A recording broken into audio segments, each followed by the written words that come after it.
देश में तमाम ऐसी समस्याएं ऐसी आ रही हैं जिस पर सरकार को ध्यान देना चाहिए, चाहे बेरोजगारी हो, चाहे आपको समय से रोज़गार उपलब्ध कराना हो, चाहे प्रवासी मजदूरों को समय से आपको उसको जो सुविधा मुहैया कराना हो। ये मुद्दा होना चाहिए। लेकिन सरकार ऑर्डिनेंस फैक्ट्री का निगमीकरण करके 219 वर्ष पुरानी जो संस्था है उसको सरकार ख़त्म करना चाह रही है। आत्मनिर्भरता नहीं है, हम आत्मनिर्भर पहले से ही हैं। जो ऑर्डिनेंस फैक्ट्रीज है ये देश का सबसे पहला आत्मनिर्भर रक्षा उद्योग है। जो हम लोग रक्षा क्षेत्र का जो सामग्री बनाते हैं, हम लोग ने कहीं ऐसा नहीं कि आज़ादी के बाद शुरू किया।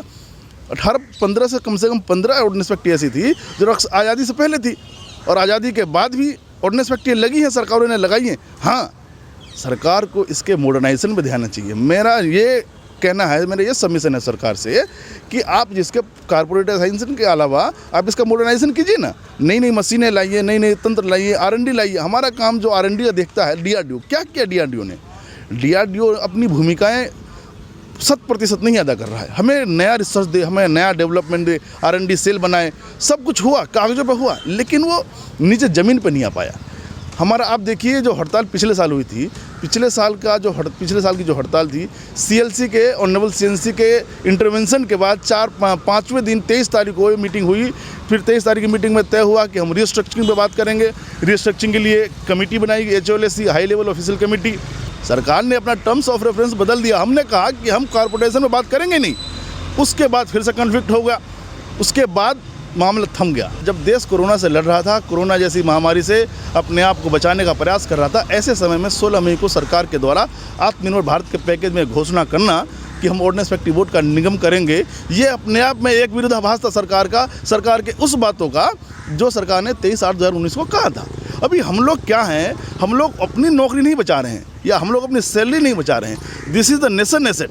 आप जो है पार्लियामेंट्री कमेटी का स्टैंडिंग कमेटी की रिपोर्ट है 2005-6 की, मेरे पास रखी है, आप भी देखिए, सरकार के पास भी डाटा है।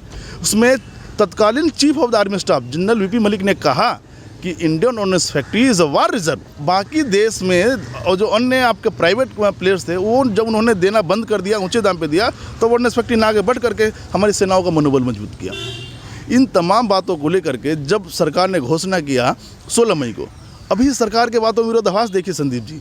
16 मई को सरकार ये घोषणा करती है कि हम ऑर्डिनेंस फैक्ट्री बोर्ड को PSU बनाएंगे, और 17 मई को सरकार क्या घोषणा करती है? 17 मई का आप आत्मनिर्भर भारत का जो है पढ़िए, PIB का रिलीज।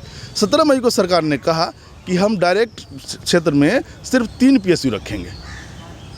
देश में डिफेंस सेक्टर में 9 PSU पहले से है, अगर ऑर्डिनेंस फैक्ट्री बोर्ड बनती है तो 10वीं PSU हो जाएगी। सरकार ये कह रही है दूसरी ओर कि हम केवल 3 PSU रखेंगे, तो कोई तो 7 PSU सरकार ने कहा कि शेष का हम जो है प्राइवेटाइजेशन करेंगे, तो कोई तो 7 प्राइवेट होगी।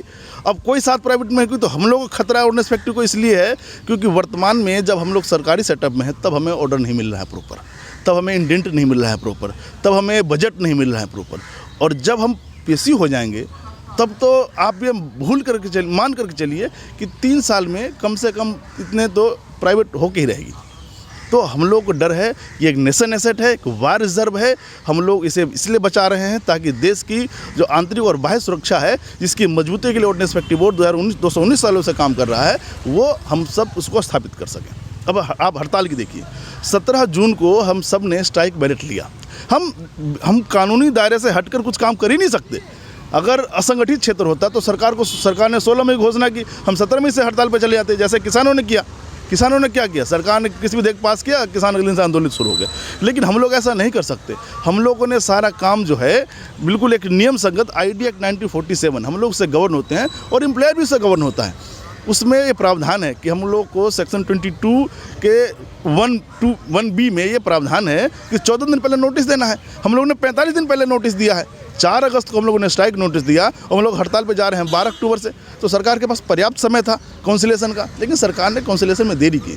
अभी जिस 33(1) की आप बात कर रहे हैं, हम लोग बहुत पहले से कर रहे हैं। हम लोग 33(1) की बात कर रहे हैं, हम लोग सेक्शन 25T की बात कर रहे हैं, हम लोग सेक्शन 22 के 2D की बात कर रहे हैं, जहाँ पे एम्प्लॉयर को भी यथास्थिति बनाए रखनी थी। एम्प्लॉयर ने यथास्थिति नहीं बनाए रखी। एम्प्लॉयर अपने कदम आगे लगातार बढ़ा रहा है। जैसे 6 जुलाई को सरकार द्वारा RFP करना, सरकार ने RFP कर दिया 6 जुलाई को कि एक हम जो है कंसल्टेंसी हायर करनी है जो हमें ये मदद करे कि हम ऑर्डिनेंस फैक्ट्री बोर्ड का कैसे कॉर्पोरेशन करेंगे। सरकार वहीं नहीं रुकी। 29 जुलाई को सरकार ने ग्रुप ऑफ मिनिस्टर्स की टीम बना दी। ये सरकार यही नहीं रुकी, सरकार 10 सितंबर को कंसल्टेंसी हायर कर दी। केपीएमजी पे कई आरोप लगे हैं, आप देखिए जाकर के, इंटरनेट पे सारा अवेलेबल है, उसके अधिकारी कैसे किन किन चीज़ों में संलिप्तता है। और उस कंसल्टेंसी को सरकार ने इन्वेस्टमेंट बोर्ड के कॉर्पोरेशन के लिए हायर कर दिया। 1 अक्टूबर को मिनिस्ट्री के डिप्टी सेक्रेटरी द्वारा, एमओडी के डिप्टी सेक्रेटरी द्वारा एक पत्र जारी किया गया तीनों फेडरेशन में, क्योंकि आपकी स्ट्राइक इलीगल है। हम सब ने उसका जवाब दिया, सरकार ने 7 दिन के अंदर जवाब मांगा था, नहीं तो हम लोग के खिलाफ एक्शन होता। फेडरेशन ने हमें जवाब दिया, हमारी फेडरेशन ने 7 तारीख को जवाब दिया, उसमें स्पष्ट लिखा, सारी बातों का बिंदुवार खंडन किया। मैं मुख्य बात आपको बता रहा हूँ। मुख्य बात इसमें यह है कि मिनिस्ट्री को ये कहने का राइट नहीं है आईडी एक्ट 1947 में कि हमारी स्ट्राइक लीगल है या इलीगल। ये तो CGIT तय करेगा, सेंट्रल गवर्नमेंट इंडस्ट्रियल ट्राइब्यूनल तय करेगा, जिसको लेबर कोर्ट कहते हैं देसी भाषा में। लेबर कोर्ट तय करेगा, let them decide that strike is legal और नॉट इलीगल। तो सरकार ने ये, अब इस सरकार ने इसके बाद नए कई सारे कानून बताए। पहले क्या था, जो सरकार के जो आपको ऑर्डर्स होते थे वो नोटिस बोर्ड पर चस्पा कर दिए जाते थे, लेकिन इस बार कहा गया कि सारे कर्मचारियों को इंडिविजुअली दो। ये डराने का तरीका है। लोकतंत्र में ये सब नहीं चलता संदीप जी, लोकतंत्र ऐसा नहीं चलता। ये हिटलर शाही नहीं है, तानाशाही नहीं है। हमने कहा कि मैं जो है एम्प्लॉयर सेक्शन 25T का वायलेशन कर रहा है। सेक्शन 25T क्या है? सेक्शन 25T है अनफेयर लेबर प्रैक्टिस नहीं हो सकता, ना एम्प्लॉयर करेगा ना हम लोग करेंगे। अनफेयर लेबर प्रैक्टिस क्या है? बिना वजह धमकाना। तो हम लोगों ने, हमारी फेडरेशनों ने भी इसका CLC को कंप्लेन की है, रिटर्न में कंप्लेंट है हमारी जो है इसकी अनफेयर लेबर प्रैक्टिस की। इंडस्ट्रियल डिस्प्यूट एक्ट 1947 का हिस्सा है।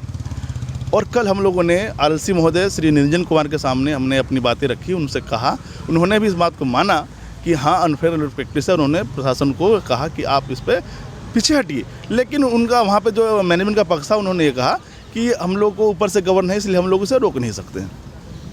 कल 11 साढ़े 11 जो मीटिंग शुरू हुई और 11 साढ़े 11 बजे के बाद कम से कम 4:30 बजे तक मीटिंग चली है, फिर टी ब्रेक हुआ है, फिर शाम को दोबारा बैठक शुरू हुई है। अंतोगत्वा सरकार बीच कल भी मानने को तैयार नहीं थी। सरकार का कहना था कि नहीं, ये हम लोग प्राइवेटाइजेशन नहीं कर रहे हैं। अरे हम लोग प्राइवेटाइजेशन की बात कहाँ कर रहे हैं, हम लोग तो कॉर्पोरेशन की बात कर रहे हैं। हमारा तो सरकार ये कहती है एजम्पशन प्रिजम्पशन पे है। एजम्पशन प्रिजम्पशन कैसे हो गया? आपने RFP तय कर दिया, आपने ग्रुप ऑफ मिनिस्टर तय कर दिया, आपने कंसल्टेंसी हायर कर दी, एजम्पशन प्रिजम्पशन कहाँ रह गया? फिर मैराथन बैठक में यह निर्णय हुआ कि दोनों ही पक्ष, एम्प्लॉयर और फेडरेशन ने अपना यथावत स्थिति बनाए रखेंगे सेक्शन 33(1) के हिसाब से। अब देखना है कि भविष्य में सरकार अपनी बातों पे कितना कायम रहती है। और हड़ताल के हम लोगों ने जब रोकने का निर्णय लिया है तो सरकार हमारे निगमीकरण ऑर्डिनेंस फैक्ट्री का ना हो, इस देश की सुरक्षा पे खतरा ना हो, वार रिजर्व पे खतरा ना हो, नेशन एसेट पर खतरा ना हो, इसके लिए सरकार क्या कदम उठाती है, हम सबको इसका इंतजार है, हमारी फेडरेशनों को इंतजार है।